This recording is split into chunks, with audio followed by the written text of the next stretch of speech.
Hi hello ನಮಸ್ತೆ, welcome back to ವಿನ್ಮಹಿ creations. ಇವತ್ತು ನಾನು ಎಗ್ ಪಪ್ಸ್ ಹೇಗೆ ಮಾಡೋದು ಅಂತ ಈ ವಿಡಿಯೋದಲ್ಲಿ ತೋರಿಸಿದ್ದೀನಿ. ಬನ್ನಿ ನೋಡೋಣ ಹೇಗೆ ಮಾಡಿದ್ದೀನಿ ಅಂತ.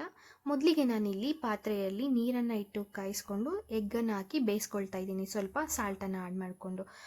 ಹಾಗೆ ನಾವು ಸ್ವಲ್ಪ ಮೈದಾ ತೊಗೊಂಡೋದಕ್ಕೆ 3-4 ಸ್ಪೂನ್ಸ್ ಆಯಿಲನ್ನು ಹಾಕಿ ಸ್ವಲ್ಪ ಒಂದು ಲಿಕ್ವಿಡ್ ಥರ ನಾವು ರೆಡಿ ಮಾಡ್ಕೋಬೇಕಾಗುತ್ತೆ.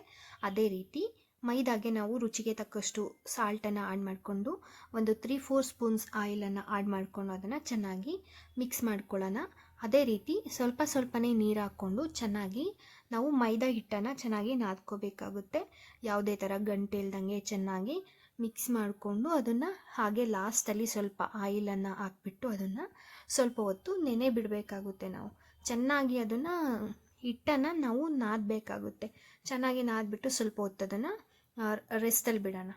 ನಾವು ನಂತರ ಒಂದು ಬಾಣಲಿಗೆ ಆಯಿಲನ್ನು ಹಾಕ್ಕೊಂಡು ಸಾಸಿವೆ, ಜೀರಿಗೆ ಹಾಗೆ ಹಸಿಮೆಣ್ಸಿಕಾಯಿನ ಸಣ್ಣದಾಗಿ ಕಟ್ ಮಾಡಿ ಹಾಕ್ಕೊಂಡು ಆನಿಯನ್ನ ಆ್ಯಡ್ ಮಾಡಿಕೊಂಡು ಚೆನ್ನಾಗಿ ಫ್ರೈ ಮಾಡ್ಕೊಳ್ಳೋಣ. ನಾವು ಇಲ್ಲಿ ಈರುಳ್ಳಿ ಬೇಗ ಬೇಯಬೇಕು ಅಂತ ಹೇಳಿದ್ರೆ ಆ ಸಾಲ್ಟನ್ನು ಆ್ಯಡ್ ಮಾಡ್ಕೋಬೇಕಾಗುತ್ತೆ. ನೀವು ರುಚಿಗೆ ತಕ್ಕಷ್ಟು ಕೂಡ ಇಲ್ಲೇ ನೀವು ಆ್ಯಡ್ ಮಾಡಬಹುದು. ಈಗ ನಾನಿಲ್ಲಿ ರುಚಿಗೆ ತಕ್ಕಷ್ಟು ಸಾಲ್ಟನ್ನು ಆ್ಯಡ್ ಮಾಡಿ ಅದೇ ನಂತರ ಫ್ರೈ ಮಾಡಿಕೊಂಡು ಸ್ವಲ್ಪ ಶುಂಠಿ ಬೆಳ್ಳುಳ್ಳಿ ಪೇಸ್ಟನ್ನು ಆ್ಯಡ್ ಮಾಡಿಕೊಂಡು ಫ್ರೈ ಮಾಡ್ತಾಯಿದ್ದೀನಿ. ಮತ್ತು ಒಂದೇ ಒಂದು ಸಣ್ಣದಾಗಿರುವಂಥ ಟೊಮೊಟೊನ ಹಾಕ್ಕೊಂಡು ಫ್ರೈ ಮಾಡ್ತಾಯಿದ್ದೀನಿ. ಮತ್ತು ಸ್ವಲ್ಪ ಅರಿಶಿಣನ ಆ್ಯಡ್ ಮಾಡಿಕೊಂಡು ಫ್ರೈ ಮಾಡ್ಕೊಳ್ಳೋಣ. ನಂತರ ನಾವಿಲ್ಲಿ ಸ್ವಲ್ಪ ಅಚ್ಚ ಖಾರದ ಪುಡಿ ಅರ್ಧ ಸ್ಪೂನ್ ಆಗುವಷ್ಟು ಹಾಕ್ಕೊಂಡ್ರೆ ಸಾಕಾಗುತ್ತೆ. ಸ್ವಲ್ಪ ಜೀರಿಗೆ ಪುಡಿ ಹಾಕ್ಕೊಂಡು ಫ್ರೈ ಮಾಡೋಣ.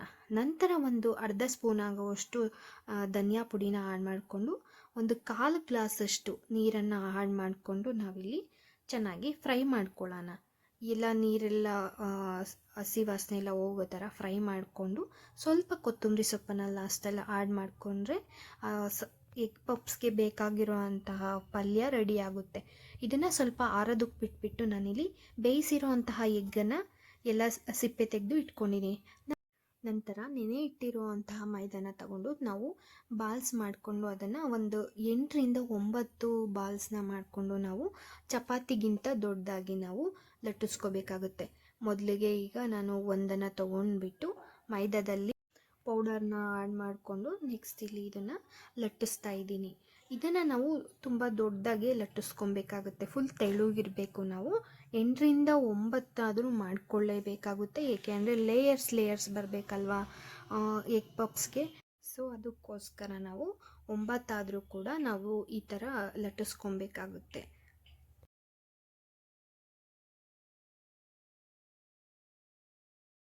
ಈಗ ನಾವು ಅದನ್ನು ಒಂದು 8-9 ಬಾಲ್ಸನ್ನು ಈ ಥರ ಉಂಡೆಗಳನ್ನು ಮಾಡ್ಕೊಳ್ಳೋಣ. ಎಲ್ಲ ಉಂಡೆಗಳನ್ನು ಮಾಡಿಕೊಂಡು ಒಂದೊಂದಾಗೇ ಇದನ್ನು ನಾವು ಲಟ್ಟಿಸ್ಕೊಳ್ಳೋಣ. ಲಟ್ಟಿಸ್ಕೊಂಡ ನಂತರ ಈ ಎಗ್ಗನ್ನು ನಾನು ಹಾಫ್ ಕಟ್ ಮಾಡಿ ಇಟ್ಕೊಂಡಿದ್ದೀನಿ. ನಂತರ ಪಲ್ಯನ ಸ್ವಲ್ಪ ಆರಿಸಿಟ್ಟಿದ್ದೀನಿ. ಮೊದಲಿಗೆ ಒಂದನ್ನು ನಾನು ಹಾಕ್ಕೊಳ್ತಾ ಇದ್ದೀನಿ. ಒಂದು ಚಪಾತಿಗಿಂತ ದೊಡ್ಡದಾಗಿರಬೇಕು. ಮತ್ತು ಏನು ಲಿಕ್ವಿಡ್ ಮಾಡಿದ್ವಿ ನಾವು ಲೈಕ್ ಗ್ರೀಸ್ ಥರ ಮೈದಾ ಮತ್ತು ಆಯಿಲನ್ನು ಹಾಕ್ಕೊಂಡು ಅದನ್ನು ಅಪ್ಲೈ ಮಾಡಬೇಕಾಗುತ್ತೆ. ನಂತರ ಅದರ ಮೇಲೆ ಒಂದೊಂದನ್ನೇ ಹಾಕ್ಕೊಂಡು ಮತ್ತೆ ಅದನ್ನು ಆಯಿಲ್ದು ಲಿಕ್ವಿಡ್ ಏನಿದೆ ಅದನ್ನು ಆ್ಯಡ್ ಮಾಡ್ಕೊಳ್ತಾ ಎಲ್ಲ ಮೈದಾ ಶೀಟ್ಸ್ಗಳನ್ನ ಕೂಡ ನಾವಿಲ್ಲಿ ಇದ್ರ ಮೇಲೆ ಆ್ಯಡ್ ಮಾಡ್ಕೊಳ್ಳೋಣ.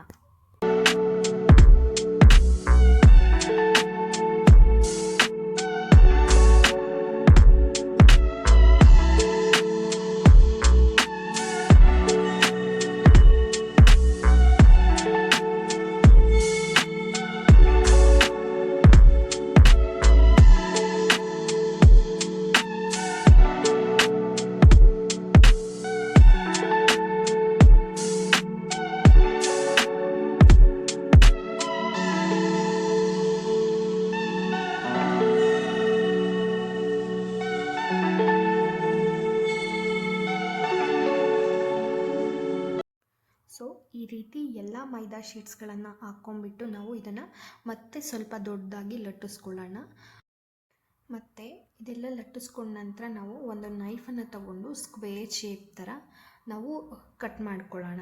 ನೆಕ್ಸ್ಟ್ ನಾವು ಇದನ್ನು ಮತ್ತೆ ಲಟ್ಟಿಸ್ಕೊಂಡು ನಾವು ಸ್ಕ್ವೇರ್ ಶೇಪ್ ಥರ ಬರೋ ಥರ ನಾವು ಮಾಡ್ಕೊಬೋದು. ಮತ್ತು ನಾನು ಇದನ್ನು ಇಲ್ಲಿ ಕಟ್ ಮಾಡಿಕೊಂಡು ಸಮೋಸಾಗೆ ಹೇಗೆ ಬೇಕಾಗುತ್ತೆ ಅಷ್ಟು ಒಂದು ಸ್ಮಾಲ್ ಸ್ಕ್ವೇರ್ಸಲ್ಲಿ ನಾನು ಕಟ್ ಮಾಡ್ಕೊಳ್ತಾ ಇದ್ದೀನಿ. ಎಕ್ಸ್ಟ್ರಾಸ್ ಎಲ್ಲ ನಾನು ತೆಗೆದು ಸೈಡ್ಗೆ ಇಟ್ಕೊಳ್ತೀನಿ. ಅದು ಕೂಡ ವೇಸ್ಟ್ ಮಾಡೋಕ್ಕೆ ಹೋಗ್ಬಿಡಿ. ನೆಕ್ಸ್ಟ್ ಲಾಸ್ಟಲ್ಲಿ ನಾವು ಆಯಿಲಲ್ಲಿ ಹಾಕ್ಕೊಬೋದು. ಸೊ ನಾನು ಈ ಥರ ಎಲ್ಲ ಮಾಡಿಕೊಂಡು ಏನು ಮಾಡಿದ್ನಲ್ಲ ಪಲ್ಯ ಅದನ್ನು ನಾನು ಸ್ವಲ್ಪನೇ ಹಾಕಿಟ್ಕೊಳ್ತಾ ಇದ್ದೀನಿ ಎಲ್ಲ ಈ ಮೈದಾ ಶೀಟ್ಸ್ ಮೇಲೆ. ನಂತರ ನಾನು ಏನು ಹಾಫ್ ಎಗ್ ಕಟ್ ಮಾಡಿದ್ನಲ್ವ ಅದನ್ನು ಕೂಡ ನಾನು ಇದ್ರ ಮೇಲೆ ಇಡ್ತಾ ಇದ್ದೀನಿ.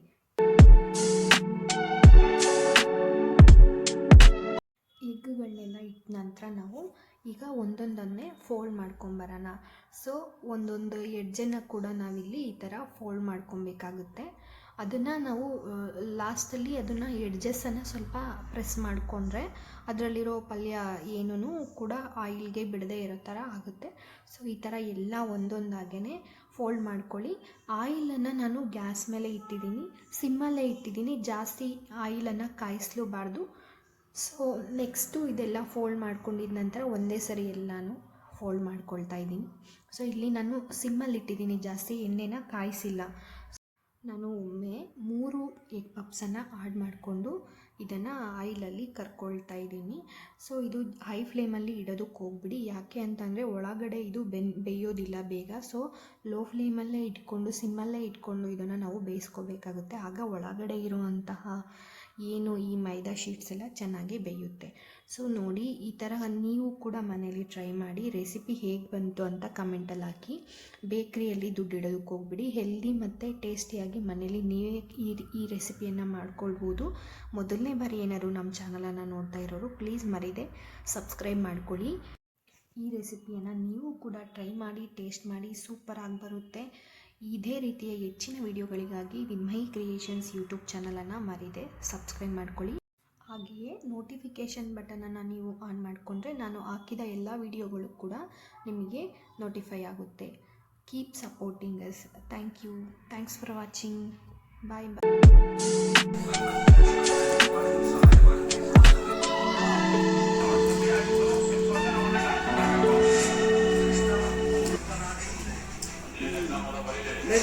ಆಯ್ತಲ್ಲ